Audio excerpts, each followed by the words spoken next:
ವೇದಿಕೆ ಮೇಲೆ ಉಪಸ್ಥಿತಂಥ ಎಲ್ಲ ಸಮಾಜದ ಹಿರಿಯರೇ ಮತ್ತು ಈ ಸೇರಿದಂಥ ಎಲ್ಲ ಹಿರಿಯರೇ, ತಾಯಂದಿರೇ, ಅಣ್ಣ ತಮ್ಮಂದಿರೇ, ಯುವಕರೇ, ಈಗಾಗಲೇ ವೀರರಾಣಿ ಕಿತ್ತೂರು ಚೆನ್ನಮ್ಮನವರ ಅವ್ರ ಇತಿಹಾಸ ಬಗ್ಗೆ ಅನೇಕ ಹಿರಿಯರು ಮಾತನಾಡಿದ್ದಾರೆ. ಅದರ ಬಗ್ಗೆ ನಾನೇನು ಮಾತಾಡುವಂಥದ್ದು ಅವಶ್ಯಕತೆ ಇಲ್ಲ.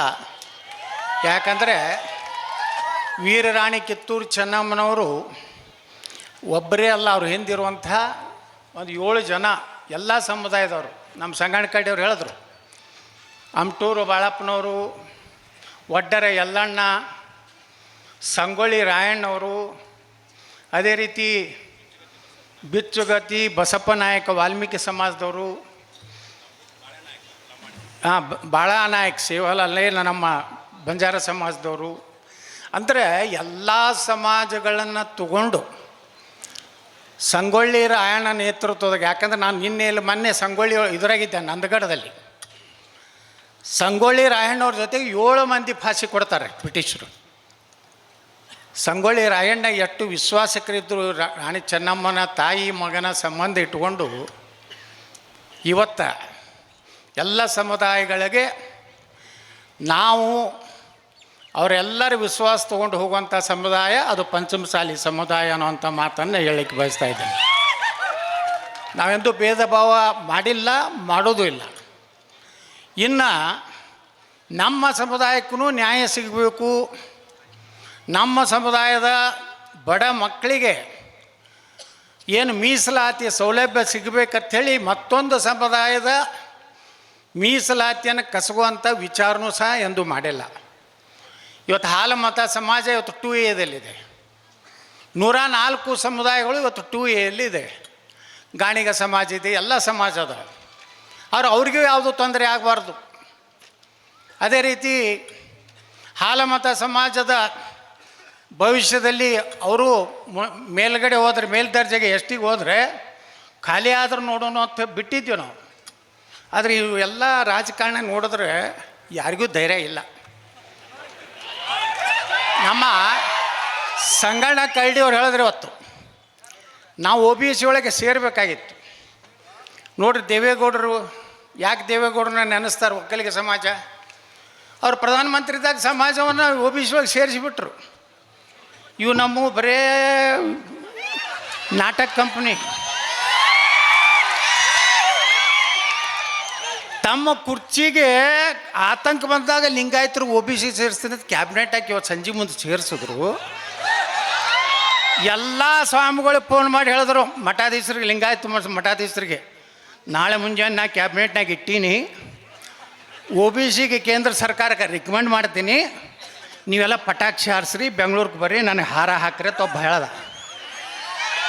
ಹೇಳ್ದಿಲ್ರಿ? ನಿಮಗೂ ಫೋನ್ ಬಂದೈತೆ ಅಲ್ಲಿ ಇಬ್ಬರಿಗೂ? ಹಾಂ, ಇವರು ಎಲ್ಲ ಭಾಳ ಖುಷಿಯಾಗಿ, ಆನಂದ ಭರಿತರಾಗಿ, ಸಂತೋಷ ಭರಿತರಾಗಿ ಹೆಂಗಾದ್ರೂ ಕರ್ದಾನ ಮುಖ್ಯಮಂತ್ರಿ, ನಮ್ಗೆ OBCನೂ ಕೊಡ್ತಾನ, ದಕ್ಷಿಣನೂ ಚಲೋ ಕೊಡ್ತಾನ ಅದು ಭಾಳ ಖುಷಿಪಟ್ಟರು. ರಾತ್ರಿ 12ಕ್ಕೆ ಫೋನ್ ಬರ್ತದೆ ದಿಲ್ಲಿದಿಂದ, ಒಂದೇ ಇದನ್ನು ಕ್ಯಾಬಿನೆಟ್ನಾಗ ಇಟ್ಟರೆ ನಿನ್ಗೆ ಮುಖ್ಯಮಂತ್ರಿ ಇಳಿಸ್ತೀನಿ ಅಂದ ಕೂಡಲೇ ಮರುದಿವ್ಸ ಮುಂಜಾನೆ ನಮ್ಮ ಜಾತಿ 1-2 ಮಂತ್ರಿಗಳಿದ್ದು, ಅವ್ರು ಹಿಂಗೆ ನೋಡ್ತಾರೆ ಅಜೆಂಡಾದಾಗ. ರಾತ್ರಿ ಬಂದಿದ್ದು ಅಜೆಂಡಾ ಬೇರೆ, ಮುಂಜಾನೆ 11 ಕ್ಯಾಬಿನೆಟ್ಗೆ ಇಟ್ಟಿದ್ದು ಅಜೆಂಡಾ ಬೇರೆ. ಯಾಕಂದ್ರೆ ಕುರ್ಚಿಗಾಗಿ ಬ್ಲ್ಯಾಕ್ ಮೇಲ್, ಕುರ್ಚಿ ಉಳಿಸೋಲಾಕ ಲಿಂಗಾಯತರನ್ನ OBC ಅನ್ನೋದು. ರಾತ್ರಿ 12ಕ್ಕೆ ನೀನು ತೆಗೆದು ಹೋಗಿತ್ತು ಅಂದ್ಕೊಂಡೆ ತೆಗೆದು ಪಾಪ ಎಲ್ಲ ಸ್ವಾಮಿಗಳು ಬೆಂಗಳೂರಿಗೆ ಹೋಗಿದ್ರು. ಎಲ್ಲ ಮಠದಾಗ ಕೂತಿದ್ರು. ಈಗ ಬರ್ತೈತಿ, ಈಗ ಶಿವಾಯ ನಮ ಓಂ ಅಂತೇಳಿ ಒಬ್ಬರು ಶ್ರೀ ಗುರು ಬಸವಲಿಂಗಾಯ ನಮಾತು. ಇವೆಲ್ಲ ಗಿರೇಕಿಗಳಿಗೆ ಏನೂ ಬರಲೇ ಇಲ್ಲ. ಮತ್ತು ವಾಪಸ್ ನಮ್ಮ ಮಠಕ್ಕೆ ಬಂದ್ರಿಲ್ರಿ ಹೊಳ್ಳಿ, ಏನು ಅಲ್ಲೇ ಕೂತ್ರು. ಹಿಂಗೆ ಮೋಸ ಬರೇ ನಮ್ಮದು ಏನಾಗೈತೆ ಅಂದ್ರೆ 2Aನೂ ಹಂಗೆ ಆಯಿತು. 2Aದಾಗ ಒಂದು ನಮ್ಮ ಕೂಡಲ ಸಂಗಮ ಸ್ವಾಮಿಗಳ ನೇತೃತ್ವದಲ್ಲಿ ದೊಡ್ಡ ಹೋರಾಟ ಆಯಿತು.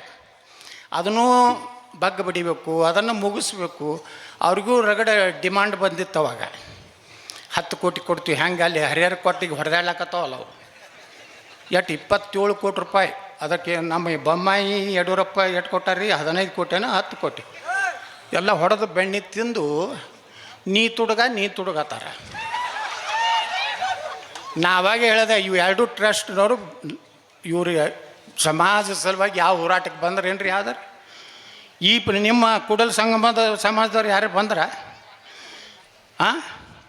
ಕೆಲಸನೂ ಮಾಡಲಿಲ್ಲ.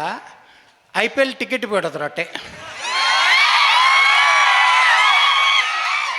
ಎಂದರೆ ಪಂಚಮಸಾಲಿಯರಿಗೆ ಮೀಸಲಾತಿ ಕೇಳಿದ್ರೆ ವಿಧಾನಸಭೆ ಒಳಗೆ ಇವರು ಈ ಟ್ರಸ್ಟ್ನವರು ಏನು ಮಾಡಿದ್ರು, ಸ್ವಂತ ಅವರು ಮನೆತನದ ಆಸ್ತಿ ಮಾಡ್ಕೊಂಡ್ಬಿಟ್ರಿ. ಇರೋದೇ 5 ಎಕರೆ. ಅದ್ರಾಗ ಕಡುಬು ಅನ್ನೋ ಬಂಕಾದ ಒಂದು ಮಠ ಅದು ಕೂಡಲ ಸಂಗಮ ಅಂದ್ರೆ ಅಲ್ಲೇನು ಸುಡುಗಾಡು ಇಲ್ಲ, ಗಿಲಾಯಿ ಸಹಿತ ಮಾಡಿಲ್ಲ, ತಳಕ್ಕೆ ಪರಿಸಿ ಹಾಕಿಲ್ಲ. ಅದನ್ನು ವೈಯಕ್ತಿಕ ತಮ್ಮ ಟ್ರಸ್ಟ್ ಮಾಡಿಕೊಂಡು ಫ್ಯಾಮ್ಲಿ ಟ್ರಸ್ಟ್ ಮಾಡಿದ್ರು. ಅವ್ರು ಹರಿಹರದವ್ರು ಅಂತ ಈಗ ನೀವು ಕೇಳಕತ್ತೀರಿ. ಎಷ್ಟು ಕೆಟ್ಟ ಅನ್ನಿಸ್ತದೆ ಅಂದ್ರೆ ನನಗೆ, ಸಮಾಜದ ಆಸ್ತಿ ತಿನ್ನೋರು ಅವ್ರು ಯಾರೇ ಇರಲಿ. ನನ್ನ ಕೈಗೆ ಒಂದು ದೊಡ್ಡ ಸಂಸ್ಥೆ ಇತ್ತು ಬಿಜಾಪುರದಾಗ. ನಾ ಅಧ್ಯಕ್ಷ ಆಗಾಗ ಬರೀ 1.5 ಕೋಟಿ ರೂಪಾಯಿ ಇತ್ತು ನಮ್ಮ ಸಿದ್ದೇಶ್ವರ ಸಂಸ್ಥೆದು. ಇವತ್ತು ಅದರದ್ದು ಗೌರ್ಮೆಂಟ್ ವ್ಯಾಲ್ಯೂಷನ್ 650 ಕೋಟಿ ರೂಪಾಯಿ ಮಾಡೀನಿ ನಾನು. ಇನ್ನಾತನ ಒಬ್ಬನು ಬಿಜಾಪುರನಾಗ ನೀವು ಇದ್ರಾಗ ರೊಕ್ಕ ತಿಂದಿ ಅಂತ ಹೇಳುವಂಥ ತಾಕತ್ತು ಯಾವ ಮಗ್ಗೂ ಇಲ್ಲ. ಈ ಸಮಾಜ ಪಾಪ ನಮ್ಮ ಸೊಂಡೂರ್ದ ನಾಗನಗೌಡ್ರಿ ಅಂತ ಒಳ್ಳೆ ದೊಡ್ಡ ಮನುಷ್ಯ 3 ಕೋಟಿ ಕೊಟ್ಟಾರಲ್ರಿ. ಇವ್ರಿಗೆಲ್ಲ ಗುರ್ತೈತಿ ಲೆಕ್ಕ ನಿಮಗೂ. ಪಾಪ ಒಳ್ಳೆ ದೇವ್ರಂಥ ಮನುಷ್ಯ, ನಾನು ನೋಡೀನಿ. ಅಷ್ಟು ವೈಯಕ್ತಿಕ ಅಷ್ಟು ನಮ್ಮ ಸಂಬಂಧ ಇರಲಿಕ್ಕಿಲ್ಲ. ಅವ್ರನ್ನ ಅಪಮಾನ ಮಾಡಿ ಹೊರಗೆ ಹಾಕೋದು. ನಾಗನಗೌಡ್ರ ಅಂತೇಳಿ ದೊಡ್ಡ ಶ್ರೀಮಂತರು ನಮ್ಮ ಸಮಾಜನಾಗೇ. ಅವ್ರ ಮನೆಗೆ ನೀವು ನೋಡಿದ್ರೆ ಮೈಸೂರು ಪ್ಯಾಲೇಸ್ ಇದ್ದಂಗೆ ಐತಿ. 150 ಎಕರೆ ಮೈನಿಂಗು, ಹೈಯೆಸ್ಟ್ ಇನ್ಕಮ್ ಟ್ಯಾಕ್ಸ್ ತುಂಬೋರು. ಪಾಪ ಅವ್ರನ್ನ 3-4 ಕೋಟಿ ರೂಪಾಯಿ ಸಮಾಜಕ್ಕೆ ಒಳ್ಳೇದಾಗಲಿ ಅಂತ ಕೊಟ್ಟರೆ, ಇವತ್ತು ಅವ್ರನ್ನ ಅಪಮಾನ ಮಾಡಿ ಮಠದಾಗ ಅಪಮಾನ ಮಾಡಿ ಹೊರಗೆ ಹಾಕೋದು. ಮತ್ತು ಇಂಥ ಟ್ರಸ್ಟ್ ತೊಗೊಂಡು ಏನು ಮಾಡೋದಿತ್ತು ನಮ್ಮ ಸಮಾಜ? ಅದಕ್ಕೆ ಇನ್ನೊಂದು ಅವಕಾಶ ಬರ್ತೈತೆ ನಮಗೆ. ದೊಡ್ಡನಗೌಡ್ರ ನನಗೆ ಹೆಂಗೆ ಬೆಂಡ್ ಮಾಡ್ಲಿಕ್ಕೆ ಒಂದು ಅವಕಾಶ ನನಗೆ ಬಂದೇ ಬರ್ತದೆ. ಅವಾಗ ಏನಾರೇ ಕಂಡೀಷನ್ ಹಾಕೋದಿತ್ತಂದ್ರೆ ಮೊದಲು OBC ಕ್ಲಿಯರ್ ಮಾಡಿರಿ. ಆ 2D 2C ಮಾಡೀವಲ್ಲ ನಾವು, ಅದನ್ನು ಲಾಗೂ ಮಾಡಿರಿ. ನಿಮ್ಮ ಜೋಡ ಇರ್ತೀನಿ, ಇಲ್ಕಂದ್ರೆ ನಂದು ಐತಲ್ಲಿ JCB ಹೊಡಿತೇನೆ. ಅಲ್ಲಿ ತನಕ ಇದು ಉದ್ಧಾರ ಆಗೋದಿಲ್ಲ. ಇವರೆಲ್ಲ ಏನಾದರೂ ನೋಡ್ರಿ, 2 ಟ್ರಸ್ಟ್ಗಳು ಹಿಂಗೆ ಈ ರೀತಿ ಹೊಡೆದಾಟ ಏನು ನೋಡ್ರಿ. ಸಮಾಜ ದೊಡ್ಡ ಎಲ್ಲರ ಮುಂದೆ ನಗೆಗೀಡು ಆಗ್ಲಕತ್ತೀವಿ ನಾವು. ನಮ್ಮ ಅಪಮಾನ ಆಗ್ಲಕತ್ತದ. ದಿನ TV ಒಳಗೆ ಅವರೊಂದು ಪತ್ರಿಕಾಗೋಷ್ಠಿ ಮಾಡ್ತಾರೆ, ಇವರೊಂದು ಮಾಡ್ತಾರೆ. ಏನು ಮಾಡ್ತಾರೆ? ನೀ ತಿಂದು ಲೆಕ್ಕ ಕೊಡಿ ತಿಂದು ಕಡ್ರೆ ಲೆಕ್ಕ ಕೊಡೋರ್ತ. ಅವ್ರು ಹೆಂಗೆ ಕೊಡ್ತಾರೆ ಅವರು? ಈಗ ನಾ ತಿಂದೇನು ರೊಕ್ಕ ನಂಗೆ ಲೆಕ್ಕ ಕೊಡೋದು ಕೊಡ್ಲಿಕ್ಕಾಗ್ತೈತೆ? ಸುಮ್ಮ ಬೋಗಸ್ ಬರೀತಾರೆ. ಹಿಂದಿನ ಪೂಜ್ಯರಾದಂಥ ಶ್ರೀ ಗುರುಗಳಿಗೆ ಪ್ರವಾಸಕ್ಕಾಗಿ 51 ಲಕ್ಷ ರೂಪಾಯಿ ಕೊಟ್ಟದ್ದು. ಇವ್ರಿಗೆ ಕೇಳ್ರಿ ನಾನು ಕೊಟ್ಟೆ ಎಲ್ಲ ಇವ್ರು ಹೇಳ್ತಾರೆ. ಅಂದರೆ ಇವತ್ತು ನೋಡ್ರಿ, ಇಲ್ಲಿ ದೊಡ್ಡ ಶರಣರಾಗಿ ಹೋಗ್ಯಾರ. ಸಜ್ಜಲಗುಡ್ಡ ಶರಣಮ್ಮನವ್ರಂಥ ಪುಣ್ಯಭೂಮಿ. ಮತ್ತು ಯಾರ್ಯಾರು ಪುಣ್ಯವಂತರಾಗಿ ಹೋಗ್ಯಾರಿಲ್ರಿ?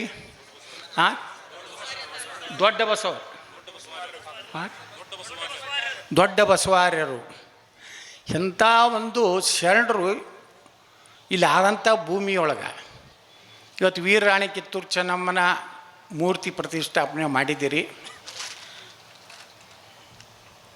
ಏನು ಮಾಡಿದ್ರಿ ಅಮರೇಗೌಡ್ರ? ನೀವೆಲ್ಲ ಅವಕಾಶ ಕೊಟ್ಟಿದ್ರೆ ಇವತ್ತು ಹೆಣ್ಮಕ್ಳ ಬಗ್ಗೆ ಹೇಳಕತ್ತಿರಲ್ಲ. ಮಾನ್ಯ ಮೀಸಲಾತಿ ಕೊಟ್ಟಿದ್ರೆ ನಿಮಗೂ ಪುಣ್ಯ ಆಗ್ತಿತ್ತು, ನಮಗೂ ಆಗ್ತಿತ್ತು. ಈಗ ನೋಡ್ರಿ, ಈಗ 543 ಸೀಟ್ ಅದಾವೆ ಲೋಕಸಭಾ. ಅದನ್ನು ಏನು ಮಾಡಿದ್ರು? 850 ಮಾಡಿದ್ರು. ಮಹಿಳೆಯರಿಗೆ 33 ಮ್ಯಾಗಿಂದೆ ಅದು. ಅವ್ರಿಗೆ ಹೋಗಲಿ, ನಮ್ಗೆ 53 ನಮ್ಮ ಗಂಡಸರು ಉಳಿತಿದ್ದು. ಕರ್ನಾಟಕ ವಿಧಾನಸಭೆ 300 ಮ್ಯಾಗ ಸೀಟ್ ಆಗ್ತಿತ್ತು. 70 ಹೆಣ್ಮಕ್ಳು ತೊಗೊಳಕ್ಕೆ 220 ಮಂದಿ ನಾವು ನೀವು. ಮತ್ತು ಒಂದು ಕ್ಷೇತ್ರ ಹೆಚ್ಚಾದ್ರೆ ನೀವೊಂದು ಕಡೆ, ದೊಡ್ಡನಗೌಡ ಒಂದು ಕಡೆ ಬೇರೆ ಮಾಡಿ ಏನಾರು ಮಾಡ್ತಿದ್ವಿ ಅಡ್ಜಸ್ಟ್. ಎಲ್ಲ ಕೆಡಿಸಿಬಿಟ್ರಪ್ಪ ಮಹಿಳೆಯರಿಗೂ. ಈಗ ಅನ್ಯಾಯ ಆಗೈತದ. ಈಗ ನಮ್ಮ 543 ಕೊಡೋತಾರೆ, ನಾವು ಕೊಡೋದಿಲ್ಲಪ್ಪ. ನಾವು 850 ಮಾಡಿರಿ, 33% ಹೆಣ್ಮಕ್ಳಿಗೆ ಕೊಡ್ರಿ. ಇನ್ನೇನು ಠರಾವ್ ಮಾಡಾಗ ನೀವು ಹೇಳಿಬಿಡ್ರಿ ನಿಮ್ಮ ಪಾರ್ಟಿಯವ್ರಿಗೆ ಸುಮ್ಮನೆ ಸಪೋರ್ಟ್ ಮಾಡಿರಿ ಯಾಕಂದ್ರೆ ನಾವು ಮಣ್ಣಾಗ ಹೋಗ್ತೀವಿ ಅಂತೇಳಿ. ಯಾಕಂದರೆ ಮಹಿಳೆಯರಿಗೆ ಮೀಸಲಾತಿ ಬೇಕು. ಬರೀ ನಮ್ಮಲ್ಲಿ ಏನಾಗಿದೆ ಅಂದರೆ ಎಲ್ಲರೂ ಎಲ್ಲ ಪಾರ್ಟಿಯವರೇ ಮೀಸಲಾತಿ ಎಲ್ಲಿವರೆಗೆ ಅಂದರೆ ಜಡ್ಪಿಗೆ ಮುನ್ಸಿಪಾಲ್ಟಿಗೆ ಲಾಸ್ಟ್, MLA MP ಇಲ್ಲ ಥರ. ಈ ರೀತಿ ಒಂದು ಬದಲಾವಣೆ ಆದಾಗ ಮಾತ್ರ ಮಹಿಳೆಯರಿಗೆ ಸಮಾನತೆ ಸಿಗ್ಲಿಕ್ಕೆ ಸಾಧ್ಯತೆ ಅಂತ ಹೇಳಿ ಇವತ್ತು ನಾವೆಲ್ಲ ಕೂಡಿದ್ದೀವಿ. ನೀವೆಲ್ಲ ಇಷ್ಟೆಲ್ಲ ದೊಡ್ಡ ಪ್ರಮಾಣದಾಗ ಒಂದು ಸಣ್ಣ ಹಳ್ಳಿ ಒಳಗೆ ಇಷ್ಟು ದೊಡ್ಡ ಪ್ರಮಾಣ ಸೇರಿದ್ರೆ ಅಂದರೆ ಇದು ಒಂದೇ ಸಮಾಜದವ್ರು ಇರೋದಿಲ್ಲ, ಎಲ್ಲ ಸಮಾಜದವ್ರು ಬಂದಿರ್ತಾರೆ. ಇವತ್ತು ನೋಡ್ರಿ ನಮ್ಮ ಇದನ್ನು ಏನು ಪ್ರಾರ್ಥನಾ ಗೀತೆ ಹಾಡೋದವರು ಬಸವಣ್ಣವ್ರ ಕಾಲಕ್ಕೆ ಎಷ್ಟು ಶರಣರಿದ್ದರು ಎಲ್ಲರ ಹೆಸರು ಹೇಳಿದ್ರು. ಎಲ್ಲರೂ ಎಲ್ಲಿದ್ದಾರೆ ಅವರು? ಹಾಂ, ಮಲ್ಲನಗೌಡ್ರೆ. ನಮಗೆ ಗೊತ್ತಿಲ್ಲ ಬಸವಣ್ಣವ್ರ ಕಾಲಕ್ಕೆ ಯಾವ್ಯಾವ ಸಮಾಜದವ್ರನ್ನ ತೊಗೊಂಡು ಬಸವಣ್ಣವ್ರ ಅನುಭವ ಮಂಟಪ ಮಾಡಿದ್ರು ಅನ್ನೋದು ಇವತ್ತೇನು ತೋರಿಸ್ಕೊಟ್ಟಾರೆ ಅವರಿಗೆ ನಾವು ಹೃದಯಪೂರ್ವಕವಾದಂಥ ಅಭಿನಂದನೆಗೆ ಸಲ್ಲಿಸ್ತೀವಿ. ಯಾಕಂದ್ರೆ ನಮ್ಗೆ ಗುರ್ತಿಲ್ಲ ಒಳ್ಳಿ ಮೆಳ್ಳಿ ಬಸವಣ್ಣ, ಅಕ್ಕ ಮಹಾದೇವಿ, ಅಲ್ಲಂಪ್ರಭು, ಸಿದ್ದರಾಮೇಶ್ವರ ಯಾಕೆ ನಮ್ಮ ನೆನಪಿರ್ತದೆ. ನಮ್ಮ ದೇವ್ರ ಗುಡಿ ಬಿಜಾಪುರನಾಗ ಅದೇ ಇರೋದ್ರಿಂದ ಉಳ್ಕಿದ್ದು ಯಾರು ಶರಣರು ಗುರ್ತದಾರಿ ನಮ್ಮ ಜನರಿಗೆ. ಅದಕ್ಕೆ ಬಸವಣ್ಣವರಾದ್ರೂ ಸಮಾಜದಲ್ಲಿ ಬದಲಾವಣೆ ತರಲಿಕ್ಕೆ ಚೆನ್ನಮ್ಮ ಆಗಲಿ ಅಂದರೆ ಎಲ್ಲರೂ ಮಾಡಿದ್ದು ಎಲ್ಲ ಸಮುದಾಯಗಳನ್ನು ತೊಗೊಂಡು ಮಾಡಿದ್ದಾರೆ. ಅದೇ ರೀತಿ ಮುಂದಿನ ದಿವಸಗಳಲ್ಲಿ ನಾವು ಯಾವ ಸಮಾಜದ ಕಸೋದು ಬೇಡ, ಯಾವ ಸಮಾಜಕ್ಕೆ ಅನ್ಯಾಯ ಮಾಡೋದು ಬೇಡ. ನಮ್ಮದು ಏನೈತಲ್ಲ ಬೇಡಿಕೆ ಅದು 2C ಮತ್ತು D ಮತ್ತು OBC ಇದು ನಮ್ಮ ವಕೀಲರೆಲ್ಲ ಮಾಹಿತಿ ಕೊಡ್ತೀನಿ ಅಂತಾರೆ. ನಾನು ಅಧ್ಯಯನ ಮಾಡ್ತೀನಿ. ನಾಳೆ ನನ್ನ ಕರಿಲಕ್ಕ ದೊಡ್ಡನಗೌಡರು ಬಂದಾಗ ಇವೆರಡು ಫೈಲ್ನಾಗ ಇಟ್ಟುಬಿಡ್ತೀನಿ. ಇವು ಮಾಡ್ತಿದ್ರೆ ಸೇರ್ತೀನಪ್ಪ, ಇಲ್ಲ ಪುಕ್ಷಟ್ ಸೇರಿ ನಿಮ್ಮಲ್ಲಿ ಏನೈತೆ ನಾನು ಮಂತ್ರಿನೂ ಮಾಡೋದಿಲ್ಲ. ಹಾಂ, ನಮ್ಮ ಆದ್ರೆ ಮುಖ್ಯಮಂತ್ರಿ, ಇಲ್ಕಂದ್ರೆ ಯಾವ ಮಂತ್ರಿನೂ ಆಗೋದಿಲ್ಲ. ದೊಡ್ಡನಗೌಡ್ರ ಅದು ಫಸ್ಟ್ ಅದೇ ಒಂದೇ, ಇನ್ನೇನು ವಯಸ್ಸಾಯ್ತು, ಇನ್ನೇನು ನಾವು ಇನ್ನೇನೊಂದು ಒಂದು ಟರ್ಮ್ ಆರಿಸ್ಬಿಡ್ತೀವಿ. ಎಲ್ಲಿ 375 ಅಲ್ಲಿ ತನಕ ನಮ್ಮ ಎಲ್ಲ ಗಾಡಿಗಳೆಲ್ಲ ರಿಪೇರಿಗೆ ಬಂದಾವೆ. ಈಗ ಮೊಳಕಾಲು ರಿಪೇರಿಗೆ ಬಂದಾವು, ಸೊಂಟಕ್ಕೆ ರಿಪೇರಿಗೆ ಬಂದಾವು, ಒಂದೊಂದು BP ಬಂದೈತಿ. ಜಗಳಾಡಿ BP ಶುಗರ್ ಎರಡೂ ಜೋರು ಬಂದಾವು.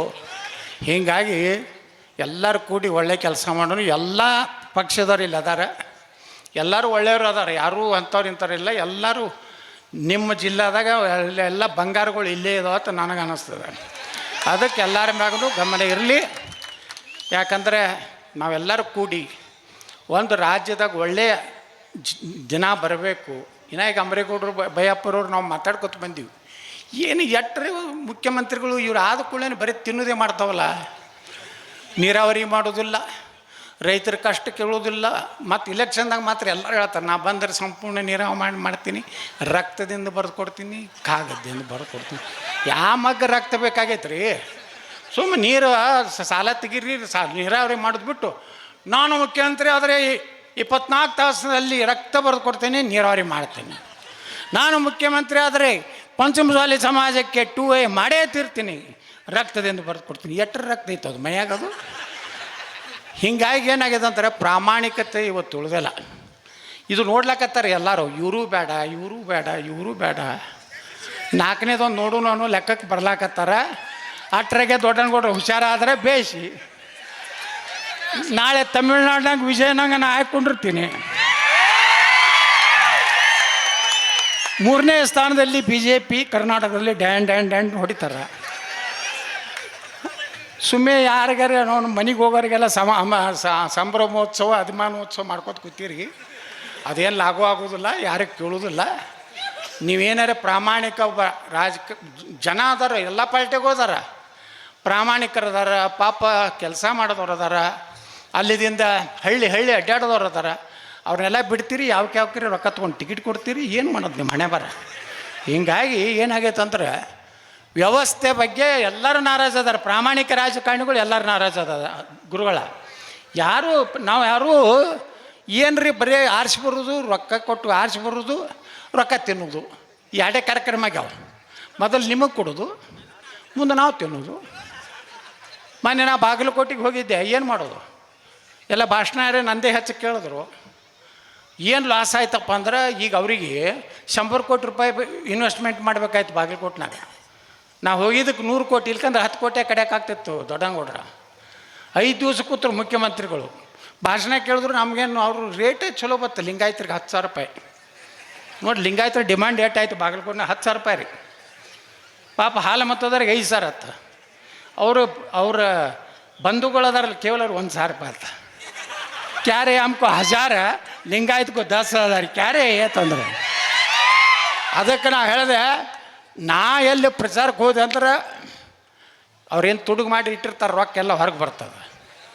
ಎಲ್ಲ ಗೌಡ ಬಂದು ಯತ್ನಾಳ್ ಎದಕ್ಕೆ ಬರ್ತಾನೆ, ಇಲ್ಲಿ ಯತ್ನಾಳ್ ಎದಕ್ಕೆ ಬರ್ತಾನೆ ನೋಡ್ರಿ, ಯತ್ನಾಳ್ ಬಂದಾನೆ ಚೇಂಜ್ ಆಗ್ತೈತೆ ಅನ್ಕೋತ ಮತದಾರಿಗೆ ಚಾನ್ಸ್ ಆಯ್ತು. ಇಟ್ಟು ಮಾತು ಹೇಳ್ತೀನಿ ನನಗೇನಾಗಲಿಲ್ಲ. ಅದಕ್ಕೆ ಇಷ್ಟು ಹೇಳಿ ಎಲ್ಲರೂ ಕೂಡಿ ಹೋಗೋಣ. ಮುಂದಿನ ಒಂದು ಒಳ್ಳೆಯ ರಾಜಕೀಯ ಭವಿಷ್ಯ ಕರ್ನಾಟಕದ ಬರಲಿ.